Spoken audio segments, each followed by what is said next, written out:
Aujourd'hui, nous abordons toujours dans le cadre de notre série sur la performance et la cohésion des équipes. Nous abordons une autre thématique, la délégation de pouvoir. Un aspect essentiel du leadership, mais également dans le développement des équipes. Je commencerai donc par vous raconter une anecdote qui est personnelle.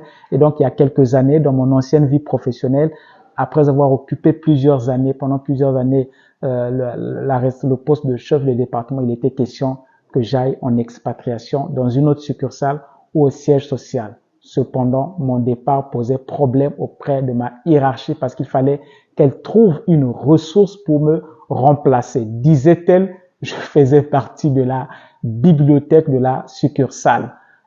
Avec un peu plus de recul, je me rends compte qu'elle n'avait pas entièrement tort, mais plutôt que la responsabilité était mienne. Je ne m'étais pas suffisamment investi pour former, déléguer une partie de mes pouvoirs à mes collaborateurs. Même si j'avoue l'avoir essayé, mais je pense que je ne m'étais pas suffisamment ou assez investi.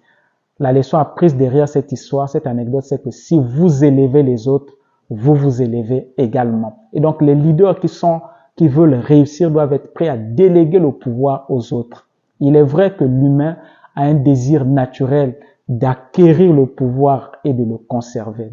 Certains le font pour s'enrichir, d'autres encore pour pouvoir manipuler les collaborateurs. C'est Lord Acton qui disait « Le pouvoir tend à corrompre et le pouvoir absolu corrompt absolument ». La meilleure solution pour éviter l'influence corruptrice du pouvoir, c'est de partager ce pouvoir avec vos collaborateurs.